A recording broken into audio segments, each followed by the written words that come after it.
देश का बजट, कोई भी बजट हो, उसका दृष्टिकोण क्या होना चाहिए, मैं आज आपके सामने वो बात कहना चाहता हूं।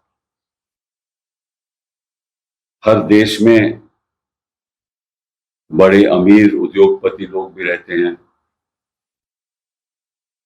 मध्यम वर्ग के लोग भी रहते हैं और गरीब भी रहते हैं,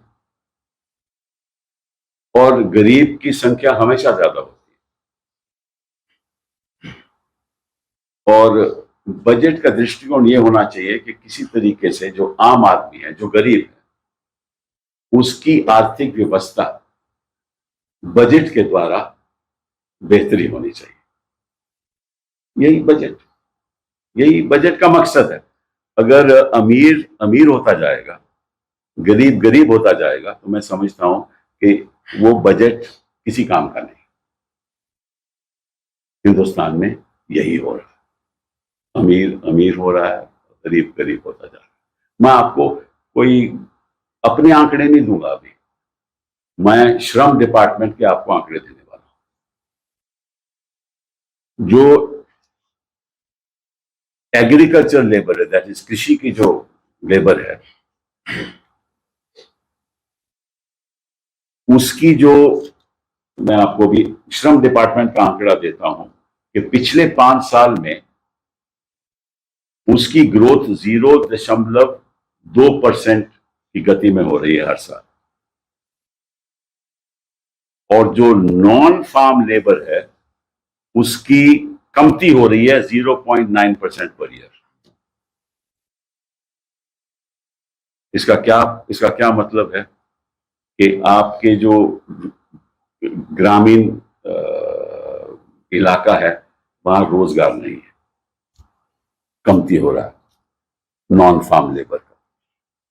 रोजगार कमती होगा तो लोगों के पास पैसा नहीं होगा, पैसा नहीं होगा तो खर्चा नहीं होगा, खर्चा नहीं होगा तो इकोनॉमी नहीं बढ़ेगी।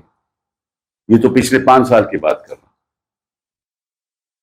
और 2014 से लेकर जब यूपीए की सरकार गिरी, तब से लेकर नॉन फार्म जो लेबर है, that declined bye 0.4% every year. मतलब रोजगार नहीं है, ठीक है ना। और फार्म लेबर इंक्रीज बाय 0.5%। ये तो 2014 की बात होगी। अब और आके एक आंकड़ा देने वाला हूं मैं आपको कि 2000 अगर 11-12 से लेकर 2017-18 की बात करो तो वेजेस डिक्लाइन, जो भाड़ा मिलता था रोज का, उसमें कमती हो गई। वो कमती होगी रूरल एरियाज में बाय 0.3%, 0.3%, और अर्बन एरियाज में 1.7% का डिक्लाइन आया।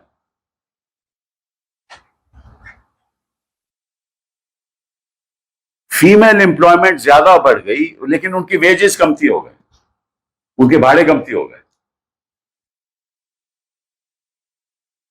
और एक चौंकाने वाला आंकड़ा है, और ये मेरे आंकड़े नहीं है, श्रम डिपार्टमेंट के आंकड़े, कि 4 करोड़ वर्कर्स शहरों से वापस ग्रामीण इलाके में चले गए। 4 करोड़ वर्कर, क्योंकि यहां काम ही नहीं है।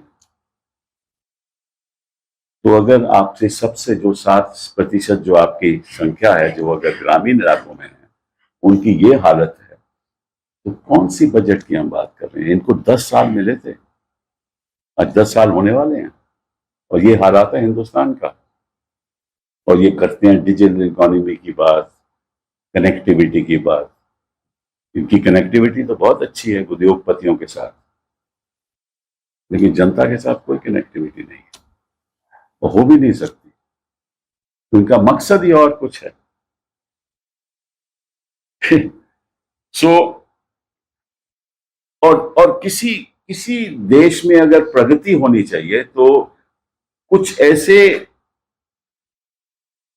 विभाग हैं जहां प्रगति की जरूरत है। एक तो कृषि के क्षेत्र में प्रगति की जरूरत है। उनको कहा था हम फार्मर की इनकम डबल कर देंगे, आज तक तो हुई नहीं। फिर रूरल डेवलपमेंट में पैसा जाना चाहिए,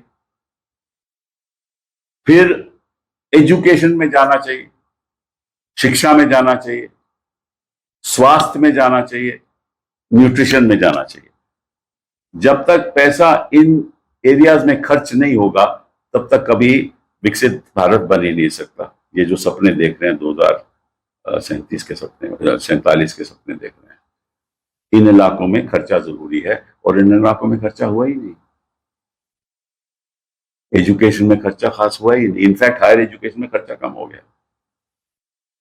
मैं तो चाहूंगा कि इंडिया अलायंस ये ऐलान करे कि हर ट्राइबल को, शेड्यूल्ड कास्ट, शेड्यूल्ड ट्राइब के लोगों को शिक्षा यूनिवर्सिटी तक फ्री।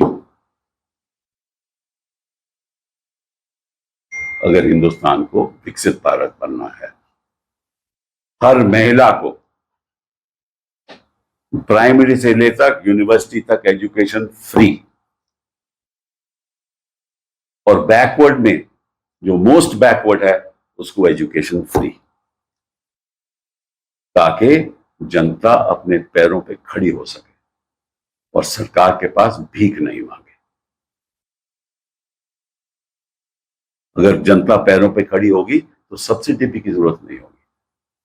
सब्सिडी इसलिए होती है कि रोजगार नहीं है, इसलिए होती है कि पैदावार नहीं है, इसलिए होती है कि एग्रीकल्चरल डिक्लाइन है,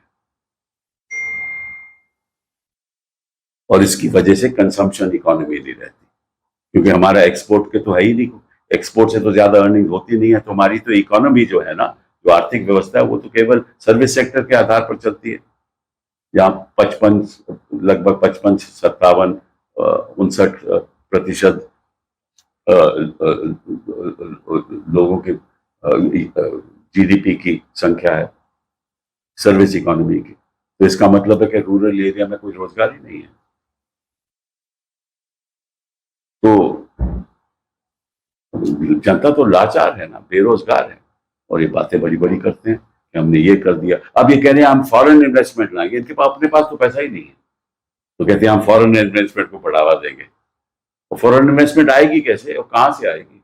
और वो रूरल एरिया में क्या करिए? वो तो बैंकों में, इंडस्ट्री में तो वो तो कर सकते हैं, लेकिन रूरल एरिया में क्या करेंगे?